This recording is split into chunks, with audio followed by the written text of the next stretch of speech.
Iniciar aqui rindo, ninguém vai entender nada.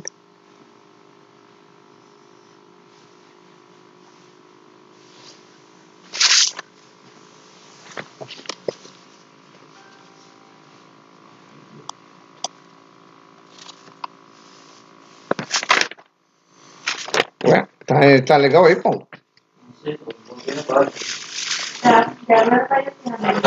Tá. Peraí, deixa eu botar. Tá ok, mas que eu não tô enxergando. Boa noite a todos. Vamos nos organizando, então, para a nossa palestra de hoje. Aqueles que forem utilizar a água magnetizada já podem ir preparando. Já estamos no nosso horário. Então, vamos iniciar, como de praxe, com a nossa prece, pedindo muita paz, muita luz, que o Mestre Jesus nos acompanhe, que a gente possa nos colocar receptivos às energias que viemos receber, mentalizando as pessoas que amamos, as que estão precisando, pedindo pela nossa saúde, de todos que estão precisando nesse momento, principalmente a saúde do nosso planeta, emanando energias de paz, de amor e de luz,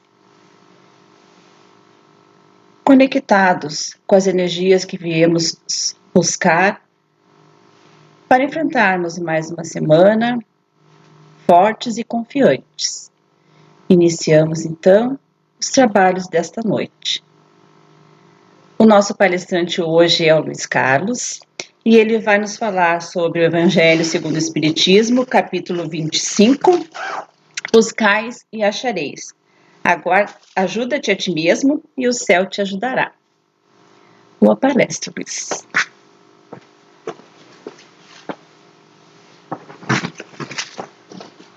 Boa noite a todos, sejam todos bem-vindos. Vamos falar do capítulo 25, como a Débora comentou aqui. O título desse capítulo, Buscai e achareis. E o item que vamos abordar é o item 1 a 3, que fala: ajuda-te a ti mesmo que o céu te ajudará. Interessante essa chamada desse item aí, deste capítulo, né? Para que a gente possa entender como funciona o Evangelho, normalmente a gente lê um item de um determinado capítulo, a gente não sabe como é o contexto todo do Evangelho, né? Então, quando a gente lê algum capítulo e foca individualmente naquele conteúdo, normalmente a gente, às vezes, acha que o conteúdo não está expressando a realidade que a gente vive no mundo, né? Porque a gente vê só o momento. Mas a gente tem que considerar que a gente está na imortalidade. E quando a gente está na imortalidade, né, tudo que aparece, né, tem a ver com a imortalidade. As nossas provas, as nossas construções de progresso são para que a gente possa ir para a imortalidade. E o Evangelho, né, ele é uma sequência bem interessante de conteúdos, né? Ele vai começar no capítulo 1 com Jesus dizendo: eu vim cumprir a lei. Que lei é essa, né? Quando ele diz eu vim cumprir a lei. E neste capítulo, né, aparece bem a presença das leis de Deus, quando o mestre fala que veio cumprir a lei. Os fariseus da época, os doutores da lei, perguntam a Jesus: qual é o maior mandamento da lei? E ele vai falar então que o maior mandamento da lei é amar a Deus. Ali Jesus já faz referência ao Criador e que este Criador, né, está no controle de tudo, né, das nossas inclusive das nossas caminhadas evolutivas. Temos o livre-arbítrio, é óbvio, mas temos que estar diretamente associado às leis de Deus, né? E ele vai falar que o segundo, então ele fala, o primeiro é amar a Deus, ele vai falar que o segundo é amar o próximo. E aí ele vai dizer que toda a lei está contida nesses 2 mandamentos, né? O maior é amar a Deus, do fundo da alma e do coração, e o segundo é amar o próximo. Depois ele vai falar no segundo capítulo que o reino de Deus, o meu reino não é deste mundo. E ele vai dizer que existe um plano espiritual e que, né, esse plano espiritual é a verdadeira morada. E no capítulo 3, ele vai falar que há muitas moradas, né, nessa pátria espiritual, que é decorrente dos vários tipos de crescimento e de progresso dos espíritos que habitam este planeta. E no capítulo 4 ele vai dizer, ninguém poderá ver o reino de Deus se não nascer de novo. Ele vai fazer referência às múltiplas encarnações que nos levam, né, a produzir o progresso. E no 5 ele vai falar, bem-aventurados os aflitos, felizes aqueles que sofrem. Se a gente olhar só por um viés de uma única encarnação, a gente vai ver que isso não tem sentido, felicidade para os que sofrem, né?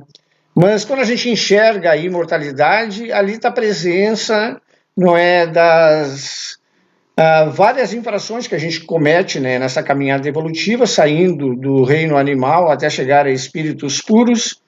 Então, felizes aqueles que sofrem, porque conseguem resgatar tudo que, né, produziram de infrações à lei de Deus. E aí as construções começam a aparecer. Né? Na Bem-aventurados aflitos, a gente constrói a resignação. E ele, no capítulo 6, vai falar o Cristo Consolador, que quando a gente segue as leis de Deus, o consolo vai aparecendo, né? A gente vai entendendo, né? E vai tendo a condição, então, de produzir coisas. E lá no capítulo 7 é bem-aventurados os pobres de espírito, onde aparece a construção da humildade.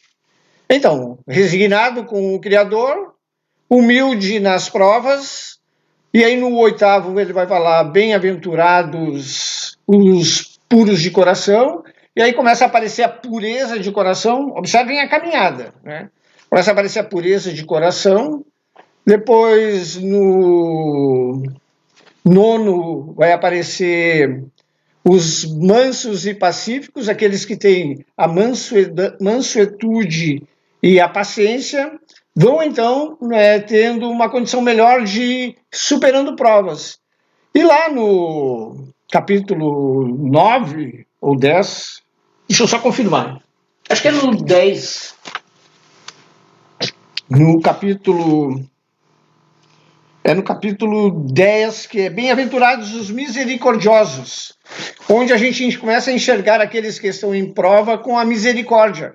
Então, uma construção com resignação, com a humildade, com a paciência, com a pureza de coração, a gente começa a ter misericórdia por aqueles que estão conosco na caminhada, e a gente começa a fazer esse exercício, que vai culminar no capítulo 11 com amar o próximo. A gente já tem condições de amar o próximo. Olha que interessante a sequência, né? Depois, no 12, se a gente pode amar o próximo, a gente pode amar os inimigos. Então, é interessante essa caminhada. A gente deveria estudar o Evangelho, né? Aliás, está aqui presente o nosso querido Paulo Salerno, né, que trouxe aí uma chamada para aqueles que queriam estudar o Evangelho. Não apareceu nenhum, né, senhor Paulo Salerno? Então, assim, a gente tem que estudar o Evangelho para a gente começar a entender. Quando a gente pega aqueles capítulos individualmente, a gente não consegue entender só lendo aquele capítulo. A gente tem que ter uma sequência para poder entender, né? Daí eu vou pular para o capítulo 25, que é buscai e achareis. Ajuda-te a ti mesmo, que o céu te ajudará. Então, quando a gente chega lá, deixa eu voltar um pouquinho, no 17 vai aparecer sede perfeitos, né? Porque aí o caminho da perfeição, os caracteres da perfeição são amar os inimigos e orar por aqueles que vos perseguem e caluniam. E lá nesse capítulo tem uma parte bem legal que é, toda vez que eu interajo no cotidiano, com a família, com o trabalho, eu pergunto, interrogo a minha consciência se eu fiz tudo bem que podia nessas relações. Então, se eu pratiquei a lei de justiça, amor e caridade na sua maior expressão. E aí chegamos no 25, que é buscar e achareis, ajuda-te a ti mesmo, que o céu te ajudará. Ajuda-te a ti mesmo, né? Porque quando eu vou rogar ao Criador, eu vou pedir coisas a Ele. Vou pedir, por exemplo, paciência, né? Vou pedir harmonia para o meu ambiente de trabalho, vou pedir harmonia na minha família, vou pedir coisas que são importantes para viver em paz. Mas eu já construí isso em meu íntimo. Eu já comecei a trabalhar isso para ter, quando rogo ao Criador, estou batendo na porta do Criador, ajuda-me na harmonia do meu ambiente familiar, na harmonia do meu trabalho, mas eu já construí essa harmonia dentro de mim, eu já enxerguei meu irmão como irmão, né? Essas perguntas são assim determinantes para que a gente possa, né, entender melhor, né, como vamos construir, né, porque muitas vezes oramos. Orar é bater a porta, concorda? Estou ali, né, vou orar e vou rogar ao Criador tudo que eu preciso. E aí no item 1 ele vai dizer, pedi e se vos dará, buscai e achareis. Batei a porta e se vos abrirá, porquanto quem pede, recebe, e quem procura, acha. E aquele que bata a porta, abrir-se-á. Qual o homem dentre vós que dá uma pedra ao filho que lhe pede pão?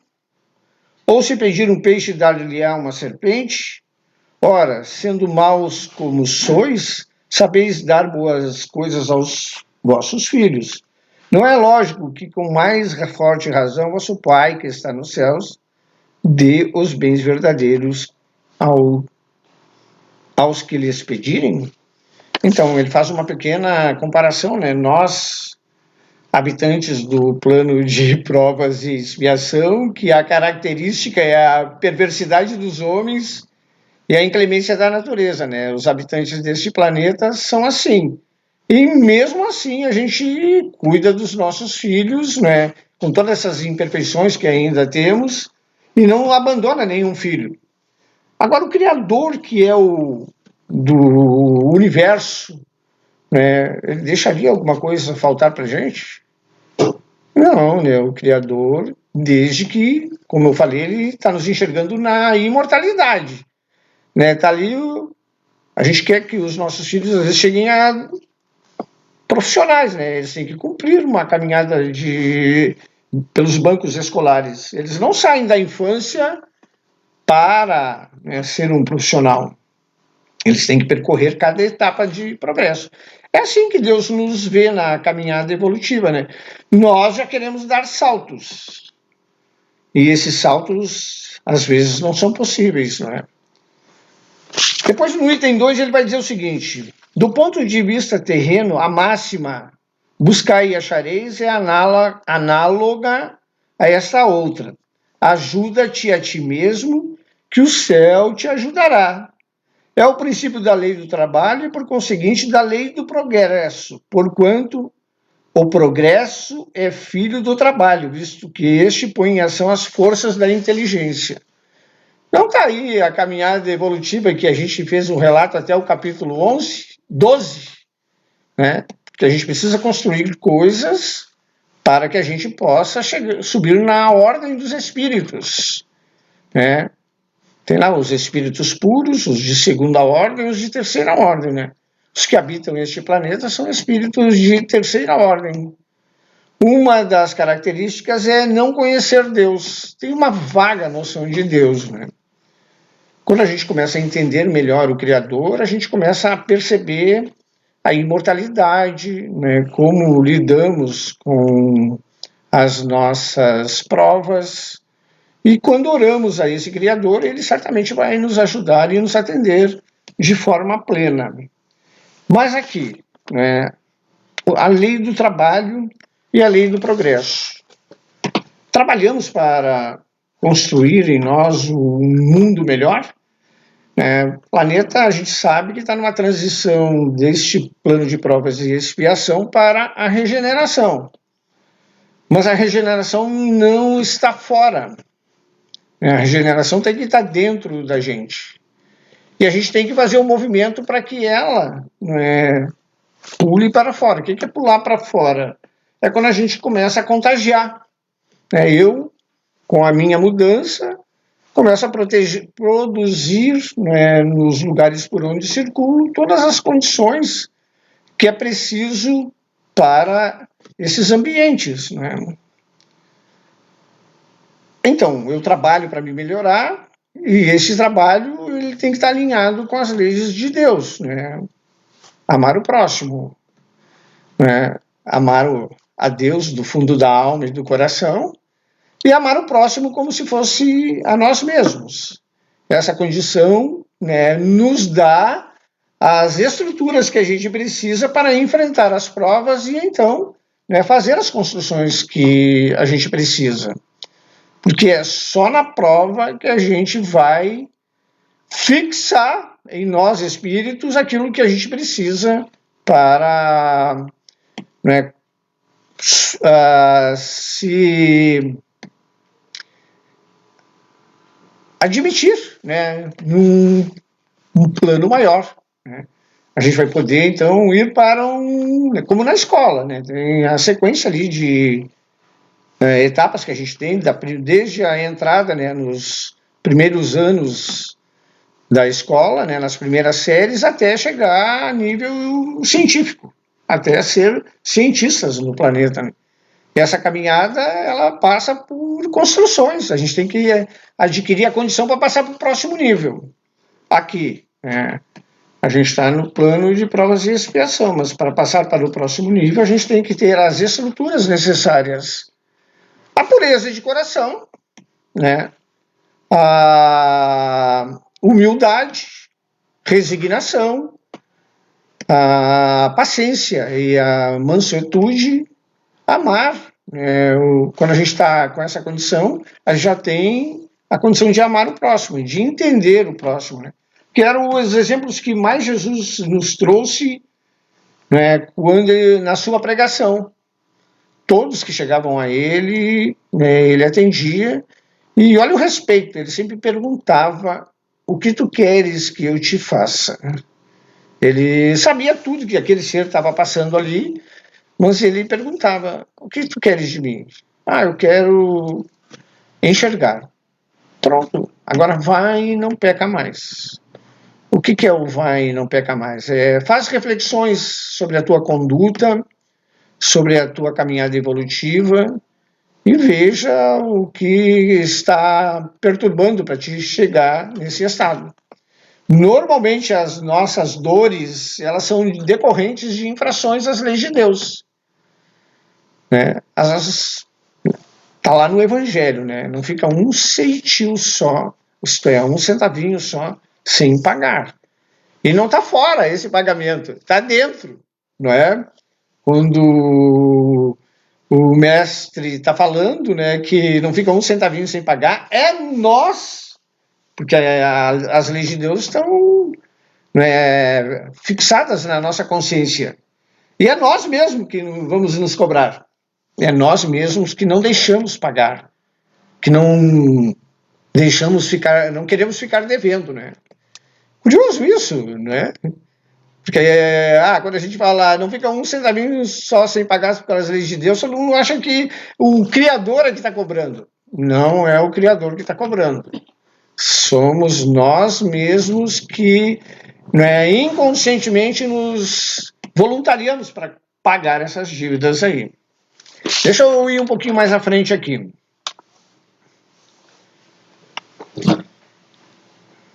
Lá mais à frente, nesse item 2, ele vai dizer, né, que o trabalho, né, produz tudo que é preciso para as pesquisas, para a inteligência se engrandece, o moral se lhe depura, as necessidades do corpo sucedem às do espírito, depois do alimento material, precisa ele do alimento espiritual, né? Nós produzimos todo dia o alimento espiritual, né? A gente sabe que precisa do alimento material, isso a gente não deixa faltar, né? Se está faltando algum alimento ali, né?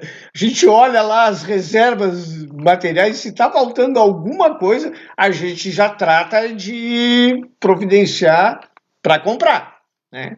Agora a gente faz um inventário nas nossas consciências se está faltando algum alimento do corpo espiritual. Curioso, né? A gente tem dificuldade, que está lá o Santo Agostinho no Evangelho, ele fala do inventário diário, né? Ao final do dia, sempre verifica se não ficou alguma coisa para trás, né? Se eu fiz todo o bem que eu podia, se eu me conheço, né? O que né, eu fiz que produziu às vezes o mal, né? Aliás, não produzir o bem já é produzir o mal. E lá no final desse item 2, ele vai dizer assim: se as almas se fossem todos os dias para não mais voltarem, a humanidade se renovaria incessantemente com os elementos primitivos. Então aí está a presença da imortalidade, né? Tendo fazer tudo de novo e aprender tudo. Não haveria, nesse caso, razão para que o homem se achasse mais adiantado do que nas primeiras idades do mundo, uma vez que a cada nascimento todo o trabalho intelectual teria de recomeçar. Ao contrário, voltando com o progresso que já realizou e adquirindo de cada vez alguma coisa a mais, a alma passa gradualmente da barbárie à civilização material e desta a civilização moral, que é a nossa caminhada, as nossas conquistas, nessa etapa que a gente está neste planeta. E o último item, ele vai falar assim: se Deus houvesse isentado do trabalho do corpo o homem, seus membros se teriam atrofiado. Então, observe que a gente está falando do trabalho. O trabalho é uma lei, né? E o progresso é outra lei. E a gente não tem que seguir as leis de Deus, como Jesus diz, eu vim cumprir a lei lá no capítulo 1, né? Então, a gente não pode ficar num estado de contemplação espiritual. Estudar, estudar, estudar. A gente vem aqui, estuda, estuda, estuda, estuda. Tudo bem, mas e aí tu tem que olhar para ti, o que tu produziu de alimento para produzir o progresso que precisa fazer, né? Estudar, estudar, estudar e não praticar não tem muito sentido, né? É na luta do dia, né, que a gente vai aplicar tudo isso. Então ele fala que os membros se teriam atrofiado, né? Como ele está fazendo aqui uma analogia, né?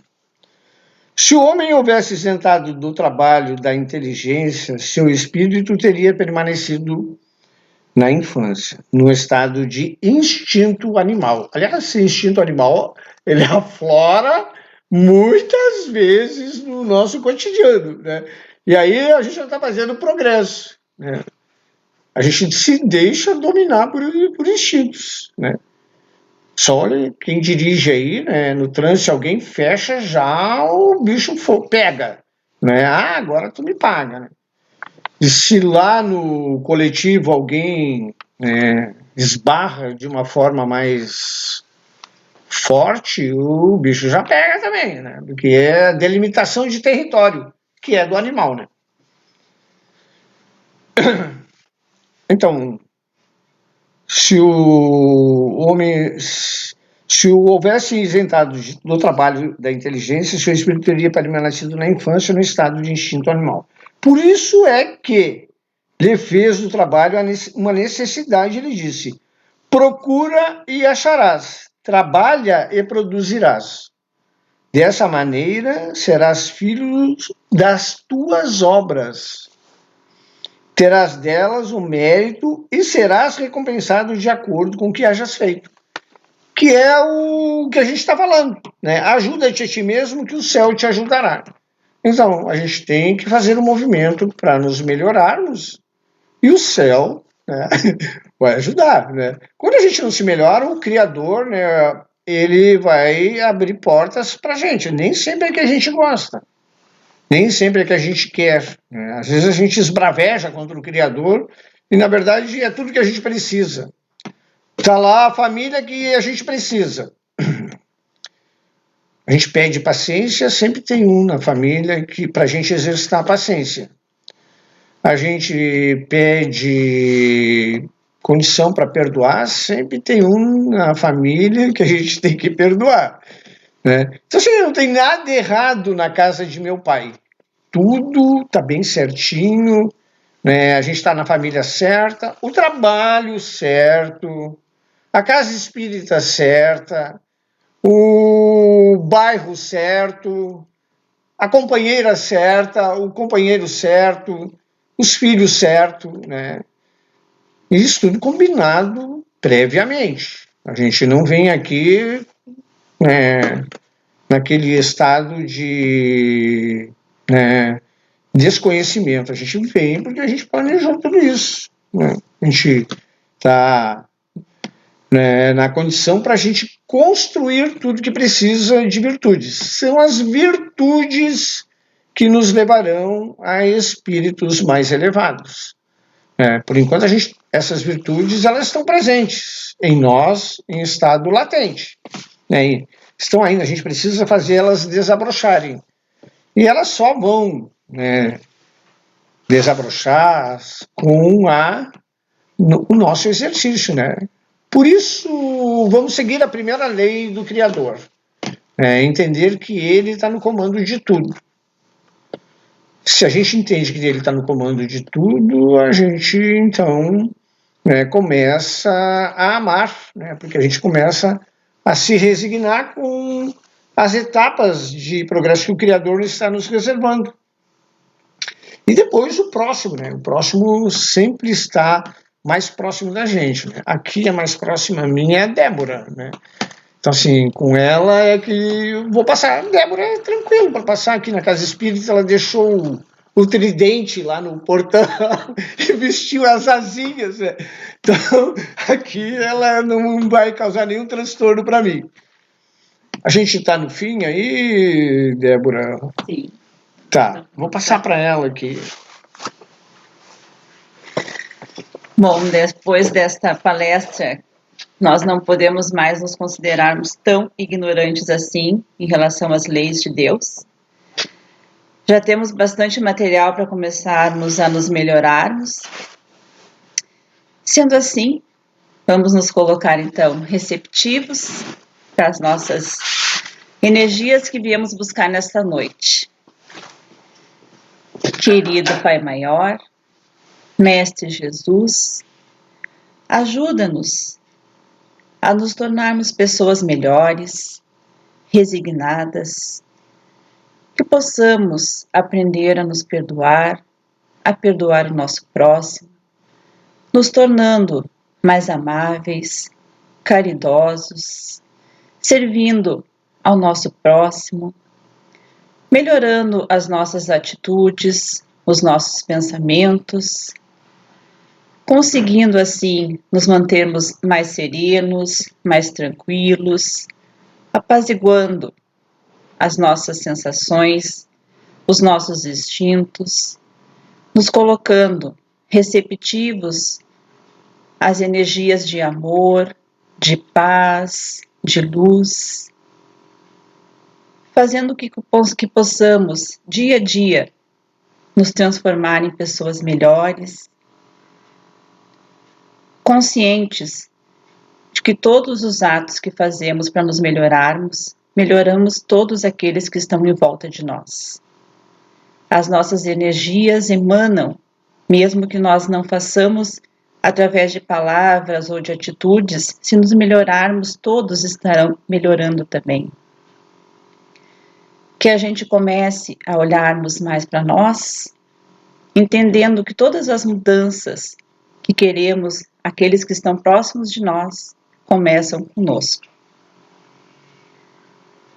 Que possamos receber as energias que viemos buscar, nos sentindo melhores no momento que chegamos até aqui, nos fortalecendo, nos sentindo confiáveis para as batalhas que virão, sempre sabendo que todas elas são para o nosso aprendizado. Sendo assim, agradecidos pela espiritualidade presente, por tudo que recebemos neste dia, finalizamos o trabalho desta noite. Que assim seja. As nossas palestras ficam gravadas na página da sociedade, então, sempre que precisarem de uma palavra amiga, de um auxílio, podem acessar a nossa página e escutar uma palavra amiga, um consolo, um ensinamento. Amanhã pela manhã tem a palestra diária, às 9 horas, e às 19 horas tem as irradiações. Sendo assim, acredito que estejamos todos com as energias hoje melhoradas, né?